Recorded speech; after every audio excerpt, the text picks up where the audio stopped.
Bonjour, bienvenue à l'Atelier Librairie, le livre Voyageur, animé par Fabienne Roch et moi-même, Bruno Lalonde. Nous sommes à Montréal, j'ai oublié de le dire dans ma vidéo précédente. Nous sommes à Montréal le 1er juin 2019. Alors aujourd'hui, je vous montre le contenu de cette boîte. Livre, il y a des livres dedans, vous ne serez pas étonné.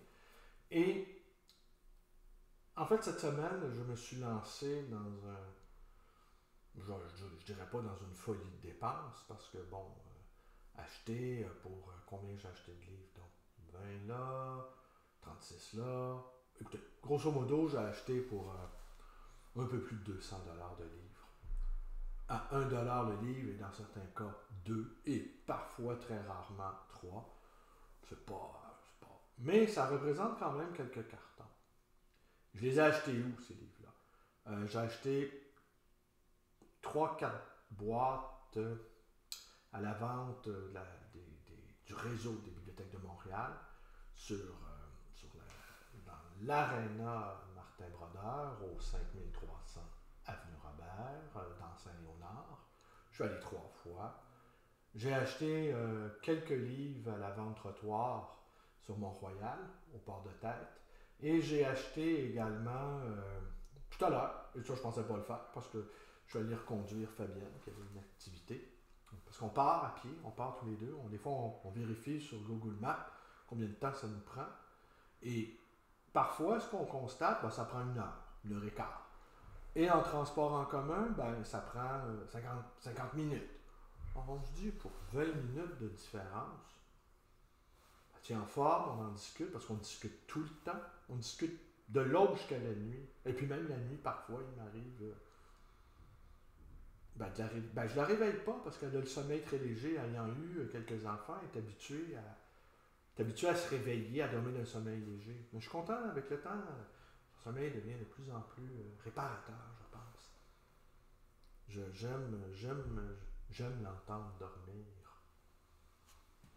Et puis des fois, je demande, est-ce que tu dors, Fabienne? Non? Pourquoi? Écoute, as-tu pensé à quelque chose? Oui, j'ai pensé à ça. Et toi? Qu'est-ce que t'en penses? Moi, j'en pense que... Ah oui, tu crois?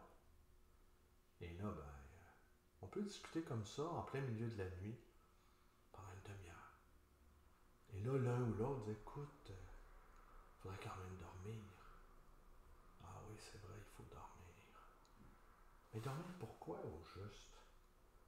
Au fond, on n'a pas juste toute la vie devant nous, on a toute la nuit devant nous.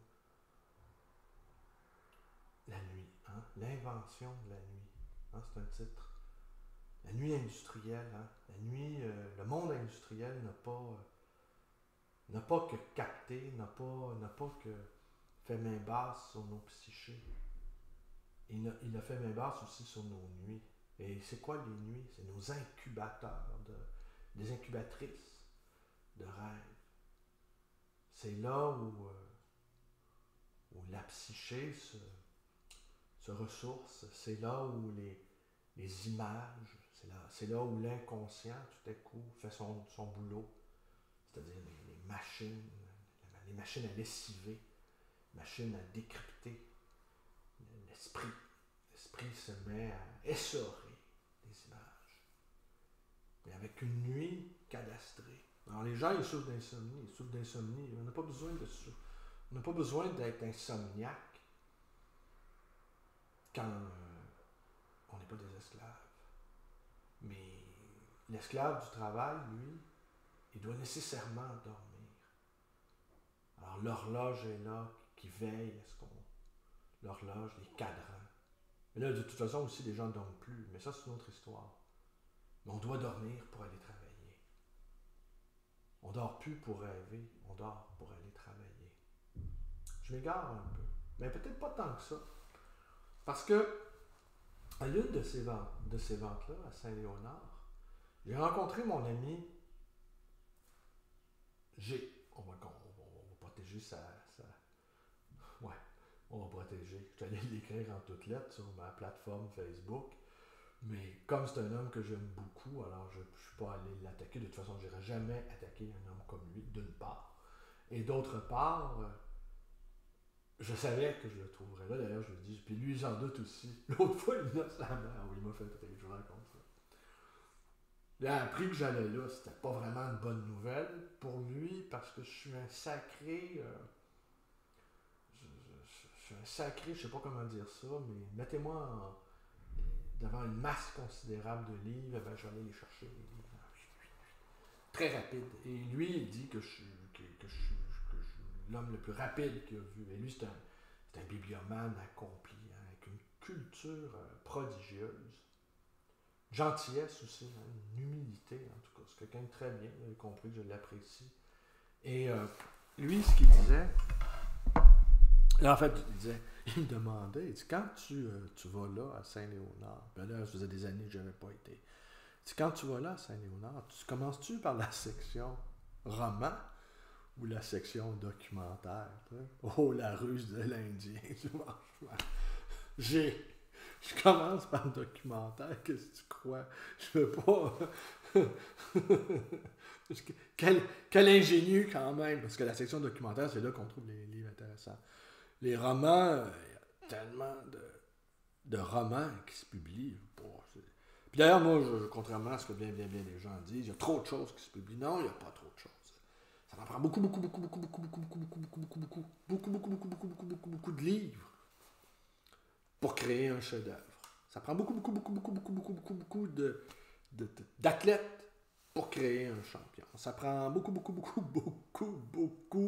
d'eau de mer, de déchets marins, d'huîtres pour créer une perle. Il faut accepter, on fait partie de l'écosystème, ça fait partie de l'écologie de l'esprit, il faut accepter ça. Alors, ça m'a fait bien rire, Mais là, je savais que je le trouverais là. Et là, je l'ai vu. Ah, je savais que tu te trouverais là. Lui, il était peut-être un peu moins content de me voir là. Parce qu'il sait...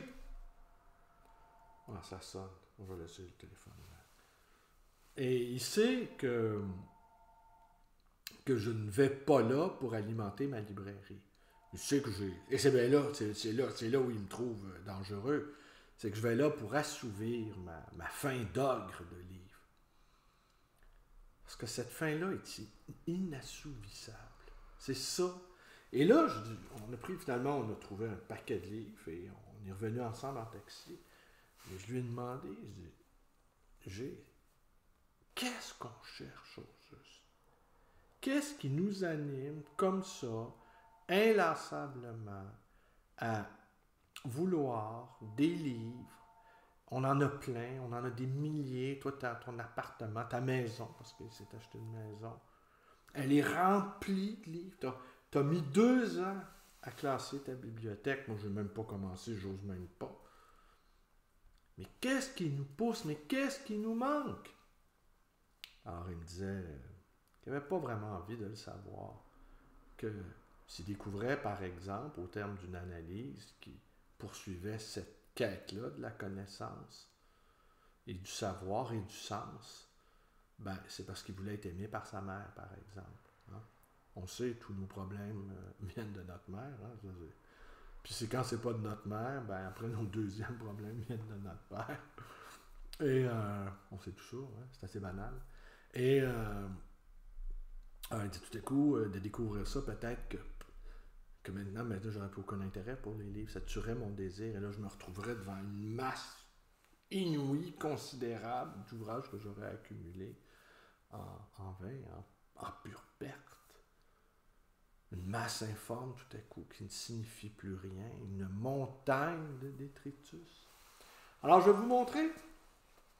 Trêve de bavardage, passons aux choses sérieuses. Je vais vous montrer ce que j'ai acheté ce matin. Et ça, je ne m'y attendais pas. Parce que là, parce que j'ai pris le métro, Berry-UQAM. Et là, j'allais peut-être emprunter un film ou deux. Là. Je suis dans une phase Jean-Pierre Melville. Je voudrais revoir les films de Jean-Pierre Melville. Revu le second souffle. C'était prodigieux, le second souffle. Là, c'est disponible sur YouTube, d'ailleurs. Et finalement, là, je me suis rappelé, c'est vrai, on m'a dit qu'il y avait une vente, là. Puis là, je me suis approché dans le hall d'entrée. Et j'ai vu qu'il y avait un attroupement. J'ai vu qu'il y avait des tables, j'ai vu qu'il y avait des livres. Ben là. Au diable Melville, au diable la baleine. Alors, je vous montre les auteurs. Ça se peut que je vous en dise rien, ça se peut que je vous en dise quelque chose. Maxence. Pardon. Bon, bonjour. Salut! Je suis en train de faire une vidéo, assis-toi 2 secondes. Non, tu peux t'asseoir. Ah, t'es en direct? Non, je suis pas en direct, mais c'est sur YouTube. Tu peux t'asseoir, tu peux rester là. Tu peux faire de la figure. Ouais, c'est bon, ça. Tu vas bien, Simon? C'est très bien, oui, là. OK. Ben là, on dit, OK. Parce qu'un figurant qu'on voit pas, ça n'a pas de sens. Tu sais que moi, j'ai été, pendant qu'on y a une petite anecdote, tu sais que j'ai été figurant dans un film, hein? Dans quel film? Le Party de Falardeau. Ah oui? Ouais, j'étais figurant, mais imagine-toi, j'étais un détenu. Ouais. Ça me surprend pas. Un rôle de composition. Donc, j'étais un détenu. Et puis c'était un spectacle d'une chanson de Richard Desjardins. Le nom m'échappe, avec une chanteuse dont le nom m'échappe aussi. Et mais sais-tu quoi, le Conte de l'infortune? Je suis allé au cinéma. J'étais payé pour ça, passer ma journée. J'étais payé, ils ont fait le lunch et tout. Et puis j'ai rencontré aussi Gildor Roy, qui n'était pas devenu une immense vedette, mais il avait un rôle dans ce film-là. Et il était déjà. Il racontait un paquet d'anecdotes, tu vois, qu'il avait dû raconter bien des fois. Moi, je dirais pas que ça m'ennuyait, mais bon. Tu sais, je disais, bon, ok, c'est ça. Il est déjà un artiste qui raconte ses anecdotes, tu sais. Déjà. Alors, je l'écoutais en mangeant mon sandwich. Alors, je me suis dit, quand le film est sorti, je dis, bon, ben, wow, je vais me voir en détenu. J'étais ravi de... Écoute, on me voit même pas. Oh mon Dieu! On me voit même pas. Ça, là! Et là, j'ai souvent réfléchi à ça. C'est quoi la vie d'un figurant? Tu sais, un vrai figurant, là, c'est sa job. Il a tourné il a apparu là, dans un hall Dans un James Bond, par exemple. Dans un James Bond. Ouais. Il est serveur là, dans un coin de la pièce, ou il est dans un aéroport, il traîne sa valise, ou tu sais, il est dans les armées de César, dans Spartacus. Spartacus, Ouais, on nomme des titres. Là. Conan le Barbare. Ouais, mais ça, il est juste là. Mais il les a accumulés, les rôles. Il les a accumulés. Mais le dépit qui pourrait être le sien de ne pas être vu, tu sais. La séquence, quand là, je suis là, je vais me prendre le javelot en plein dans le front. Mais non, esti, on le voit même pas en train de crever sur le champ de bataille, esti. Ou être en extase devant la chanteuse qui vient égayer les prisonniers. Hein? Alors, Mathieu Terrance, parce que je suis en train de montrer les livres que j'ai achetés aujourd'hui. D'accord. À la grande bibliothèque. Tu peux rester. Alors, Secret d'écrivain, enquête sur les entretiens littéraires. On y retrouve entre autres mon ami François Bon, Gabriel Madinef, Les Nouveaux Émiles, ça c'est Émile, de Gab Larafale, courrier électronique. Gabriel Madinef, faut avoir du courage de dire qu'on l'aime. Parfois aimer, c'est courageux. Roger Grenier, Les Instantanés. Roger Grenier, que je confonds toujours avec le professeur puis peut-être c'est le cas, d'Albert Camus, mais je suis pas sûr. Mais enfin. Des instantanés, c'est des portraits ici et là. Robert Michrahi, La joie d'amour pour une érotique du bonheur. Malcolm X. Hein? Malcolm X. Oh. Ouais, ça je vais le revendre. Ça c'est pour revendre. Tout ça se vend facilement. Ouais, ça se vend facilement. Et ça c'est très bon. Simon Leys, Quand vous viendrez me voir aux Antipodes. Simon Leys, si je me trompe pas, c'est lui qui avait écrit sur Mao. Ouais, exactement.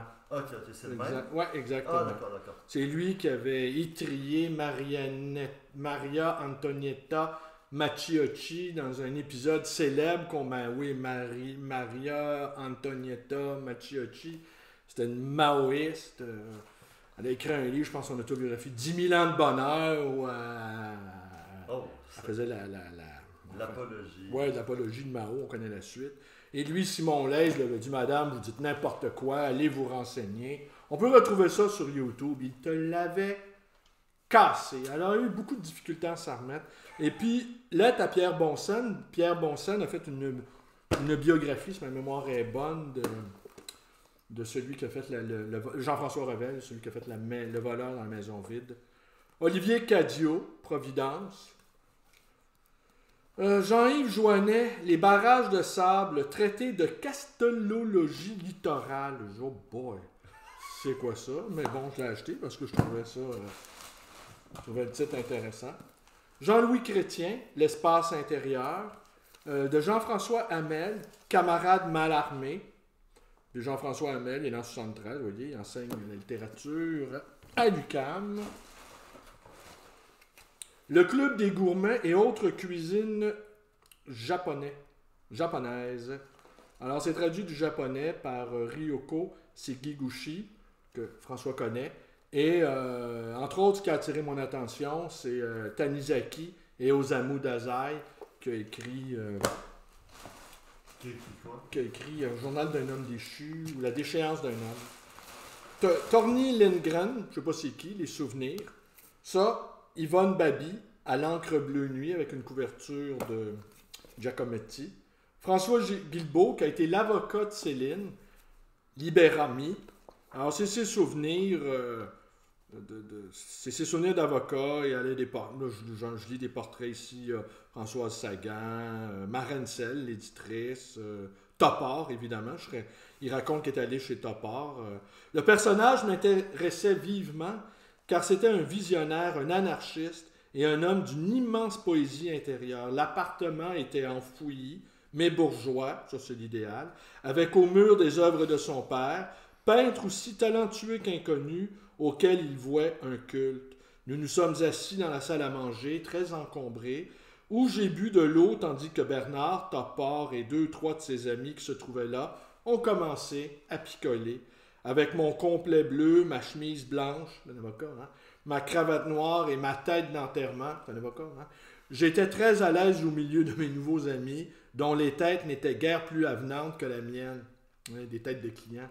J'étais venu pour parler, mais aussi pour voir ses œuvres. Pour parler, nous avons parlé, démolissant le monde sans aucun souci de reconstruction, ça c'est bien, et j'étais enchanté de me trouver avec ces gens qui m'ont beaucoup rappelé Jean-Paul à Montmartre, et sa cour des miracles. J'ai toujours aimé changer de peau, passer un moment avec un clochard et dîner le soir chez une duchesse. C'est tout moi, ça. Je me reconnais parfaitement là-dedans. J'aurais dû être procureur.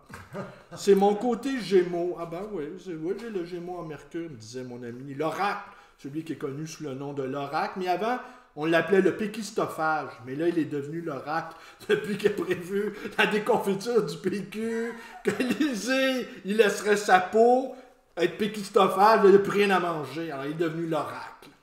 Celui qui annonce les prophéties.